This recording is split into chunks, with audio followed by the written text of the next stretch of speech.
Courtney, and today I'm going to teach you guys how to ride a longboard.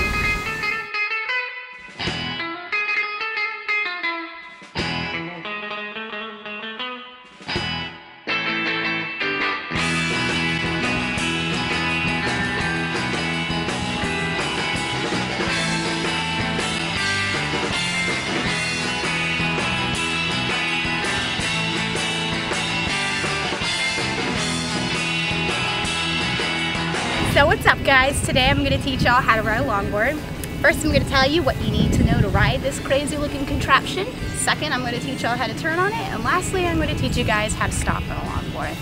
So for all of you who are wondering why you should ever even bother to learn how to ride a longboard, first off, riding a longboard is a whole lot of fun.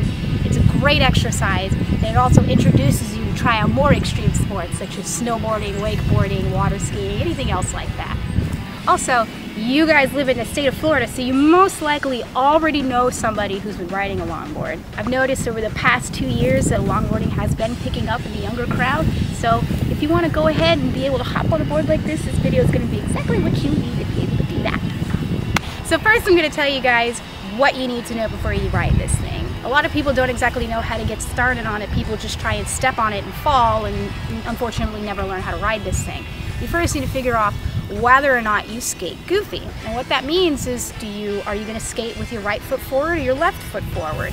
Skating with your left foot forward means you're goofy. Skating with your right foot forward means you skate regular.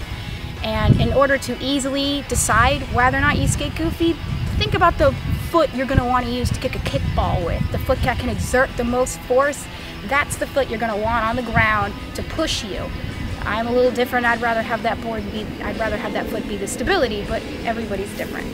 Alright, so now I'm going to show you guys how to articulate your feet work on this board, because a lot of people don't really understand how to do that, and that leads to well over 80% of the falls on a longboard. It's because people don't really know what to do with their feet once they're riding this thing. So I'm going to show you guys where this little dirty spot is on the board. This is pretty much the area you're going to want to have your foot on the board. Some people put their feet back here, but I don't recommend that for first-time users because that leads you to put your weight on the back and lift the board up like that. So you're going to want to start off with your foot right up here. This is where you've got the most center of balance. This is where your center of gravity is going to have the most stability on the board.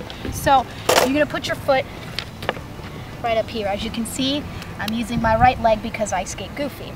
When you push yourself, just keep your foot generally straight like this. When you go to put your foot back up on the board, pick it up, put it right around back here, and straighten this foot out like that. This is an important step because if you don't straighten out this foot and you leave it like that, you leave yourself to wobble like this when you're riding. You don't have as much stability left to ride as you do forward and backward.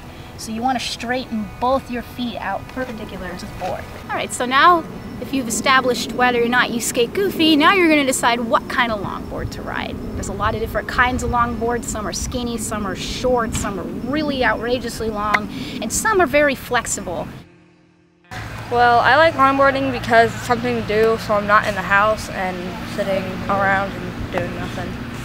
I like the like fin tip down here because it's easier to ride than like a trick.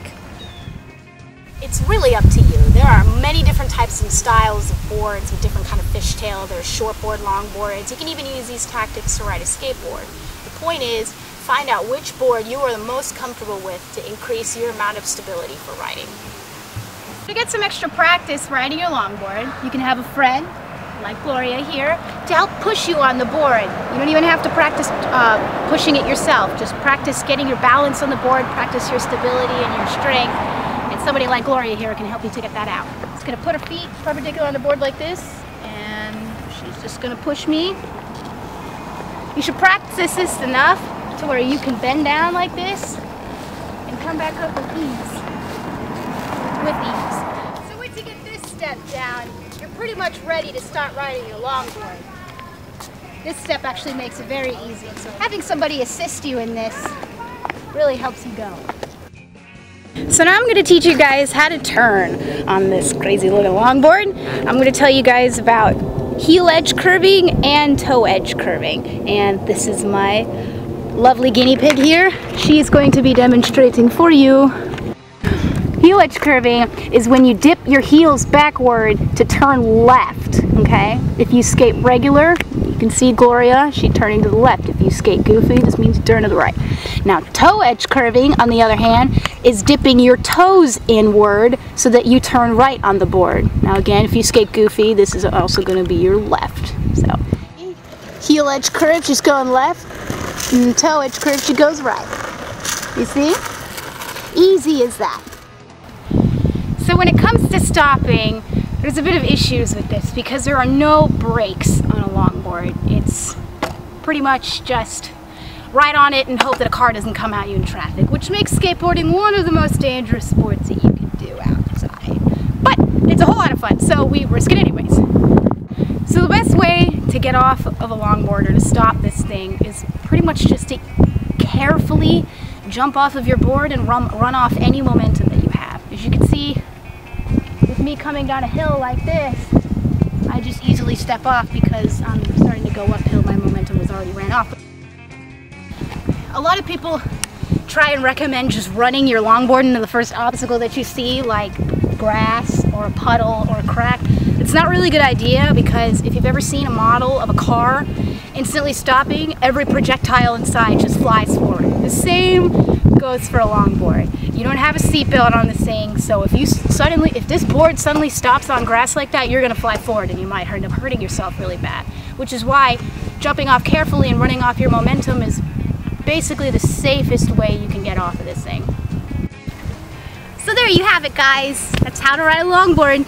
Nothing to it. I hope you guys see you out there on the road or at the beach because I like skating there too.